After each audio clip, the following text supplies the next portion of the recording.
Happy New Year, my beautiful people. Welcome back to my channel. Guys, it's another episode of Selfish Therapy. I know. I hear it. I've been gone forever. I get it. But that don't matter. That does not matter. I am back now, right? And I'm ready to go again.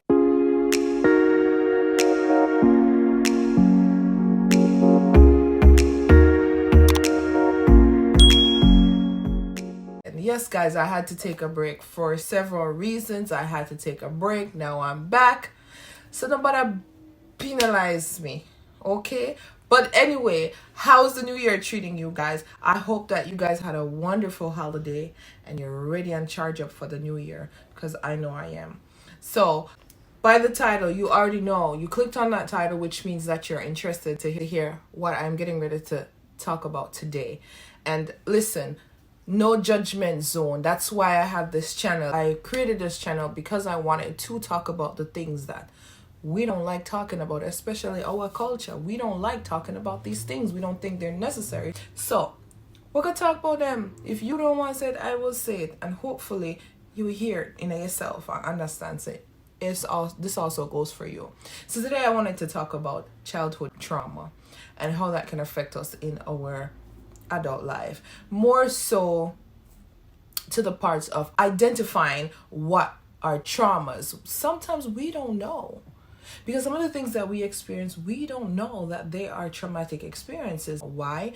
Because we were taught, be strong, get up, brush that off, leave that alone, don't pay that no mind. You understand what I'm saying? That's how we were taught. So guess what? You find that none of those things were addressed, and it became the norm for us to just go through life and just not deal with them, right? But guess what? Those things start rearing their ugly heads as you get older in your adult life. You wonder why do you operate the way that you do? Why do I do these things? Why am I scared of rejection? Why do I feel like everything is an argument? Why do I have to defend myself all the time? Like, so many little things that show up in your life in such small ways, stemming from somewhere. And we just, we got to take the time to understand, why do we operate the way that we do?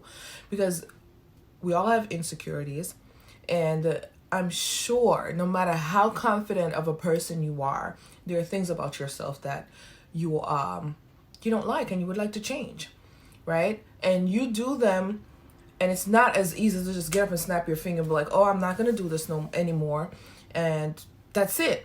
Some of it is a struggle. Why? Because that's your comfort zone. That's what you're used to doing. So your natural go-to is to do that thing. However, in order for you to change that or fix that, you need to find what the root cause is. And a lot of the times, these are stemming from things that happened to you as a child.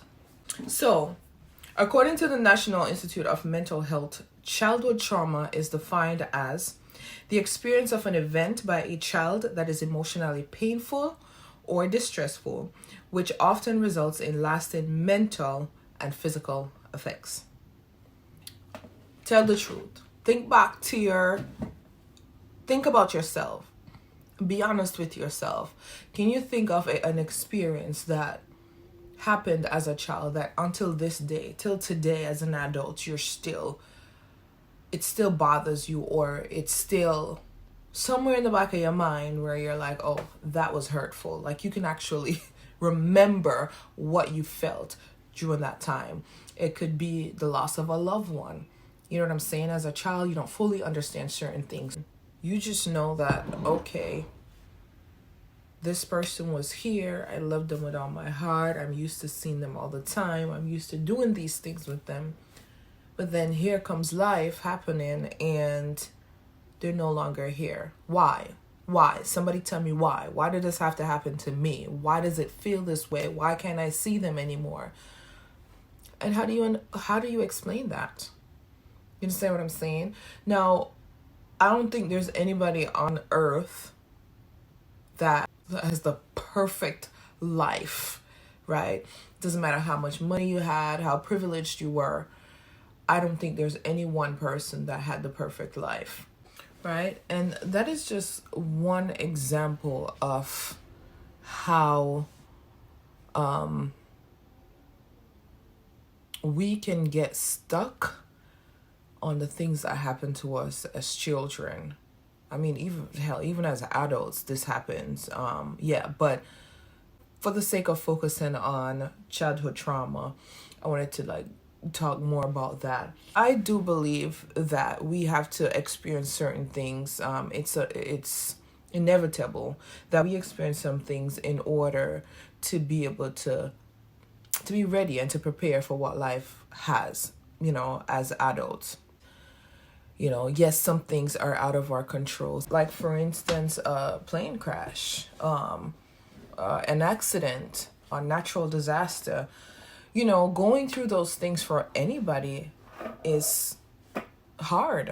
And, just any type of loss can put a lasting effect, emotionally and mentally, sometimes physically, on any one person, much less a child who don't even understand, what's going on. I'm just here, right? And some of those are out of our control. But let's talk about sexual abuse, molestation, rape, all of those things. Just physical abuse, beating a child. There's just so many things.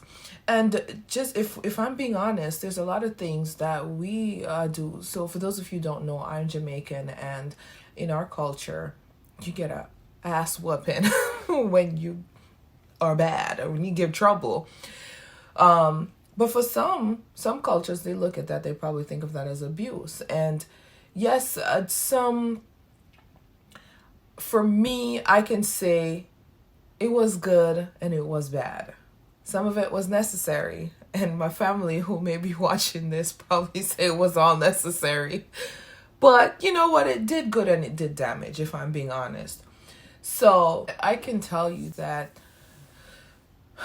what I find, and this is my opinion, what I find just looking back, being that child, expressing myself through, whether it's through fight, through argument, just being disobedient, it really was just a cry for help for me. I needed to feel that I belong.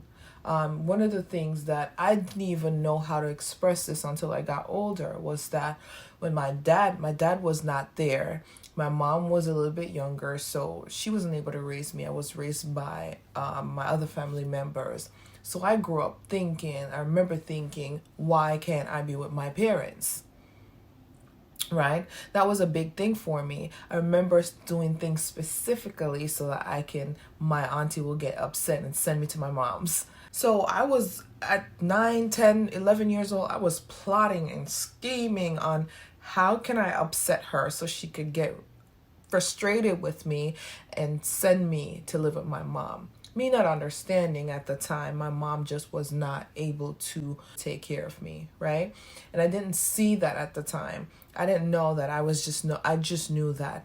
Why did my parents have me and I was not able to stay with them, right?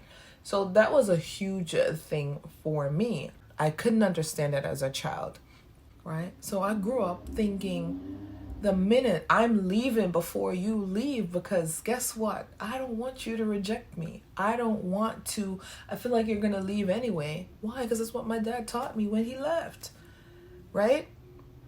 And not understanding why I was not able to live with my mom at the time.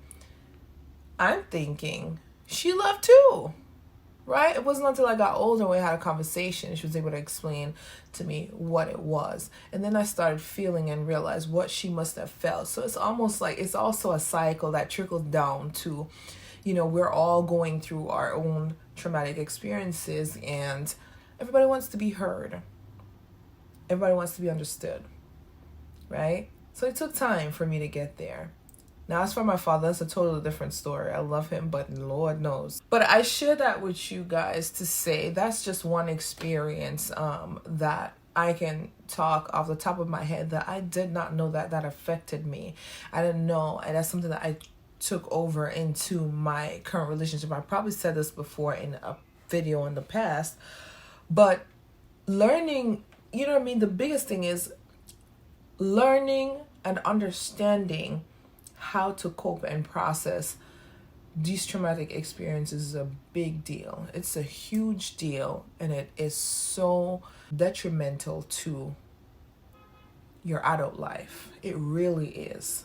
And we look at these things and we brush a lot of things under the rug. But I guarantee you, if you start looking deeper into why you operate the way that you do, you'll start learning yourself a little bit more, learning your behaviors and why you operate the way that you do. And then that will in turn help you to find the tools and resources that you need in order to make a better you. Right? A better you. We can't keep blaming our parents. We can't keep blaming and pointing the finger at the next person. We have to take responsibility as adults. We also have to protect our children. There's some things that we can't control, but there's some things that we can at least try, right? Hear your children out. Stop telling them to shut up. Stop speaking to them a certain kind of way. Stop telling them they won't amount to be anything. Stop speaking negative things over their life. Stop. Listen to your kids. They are people. They have a voice, right? And they'll tell you. They will tell you. You just have to listen, right? Put your pride aside. Don't do it this way just because this is how it was done to you. Do the work. You know I love talking about do the work. Do the work, right? Do the work, guys.